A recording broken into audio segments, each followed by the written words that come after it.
19 ছেপ্টেম্বৰ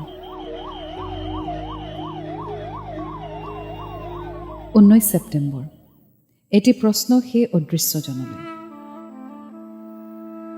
বহুতে কৰিছে বহুতক প্ৰশ্ন, কিন্তু মোৰ প্ৰশ্ন নেদেখাজনলৈ। কিয় কাঢ়ি নিবলগীয়া হ'ল সেই বিশেষ সত্তাক অসমীয়াৰ বুকুৰ মাজৰ পৰা?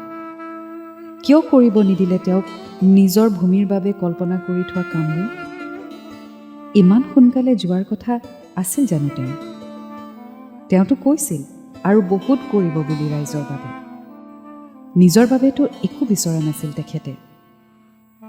তেন্তে কিয় তেওঁক দিব লগা হ'ল শ্ৰদ্ধাঞ্জলি বুকুত সামৰি থোৱা মৰমবোৰৰ পৰিৱৰ্তে?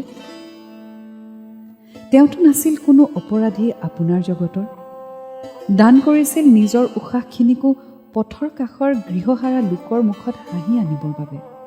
জগতৰ কোনো জীৱকেই যেন বঞ্চিত কৰা নাছিল তেওঁৰ মৰম আদৰৰ পৰা। তথাপিও কিয় এই নিষ্পাপ আত্মাক নিয়াৰ আগত এবাৰো ভাবি নাচালে তেওঁৰ হৃদয়ৰ লগতে স্পন্দিত হৈ থকা অসমীয়াৰ মৰমেৰে ৰক্তাক্ত হৃদয়ৰ আঁতুৰ অশ্ৰুসিক্ত বিষবোৰৰ কথা?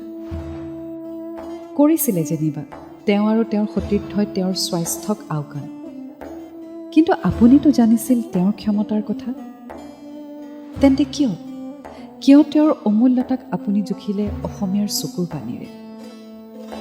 কিয় জন্মভূমিৰ চকুৰ পৰা আঁতৰাই সুদূৰৰ সমুদ্ৰত আঁকোৱালি ল'লে তেওঁ? নে ভয় হ'ল আপোনাৰ জন্মভূমিৰ জনসমুদ্ৰই তেওঁক চিৰজীৱন সাৱটি ৰাখিব বুলি? নে ভয় হ'ল আপোনাৰ নামেৰে তেওঁক পূজা কৰি অসমীয়াই আপোনাক পাহৰিবগৈ বুলি? যদি সেয়ে হয় তেন্তে এতিয়া কি দেখিছে আপুনি? সকলোৱে টুকিছেনে একেলগে চকুলো আপোনাৰ পৰিৱৰ্তে কেৱল তেওঁৰ বাবে? শুনা পাইছেনে আপোনাৰ নামৰ পৰিৱৰ্তে জয় জুবিন্দা ধ্বনি প্ৰতিজনৰ মুখে মুখে? কঁপি উঠা নাইনে সৰ্বশৰীৰ বুকু ভঙা দৃশ্যৰে? জানো জন্ম মৃত্যুৰ কোনো নিশ্চয়তা নাই, কিন্তু আপুনিতো বাধা দিব পাৰিলে হয় এই সময়ক, যি সময়ে কোটি জনতাৰ হৃদয়ৰ স্পন্দন ৰোধ কৰি যায়, উশাহবোৰতো বিষ ঢালি যায়। কিয় নিদিলে আপুনি? কিয় চাই ৰ'ল নীৰৱে? আপুনিতো চিৰন্তন সত্য যি সদায় নিষ্ঠুৰ।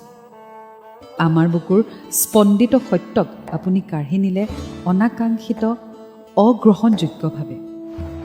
আপুনি চাই থাকক, তেওঁ জীয়াই থাকিব আমাৰ বুকুৰ নিষ্পাপ হাঁহিৰ অমৰ প্ৰেৰণাৰ আদৰ্শৰূপে। প্ৰিয়াংকী সেনাপতি।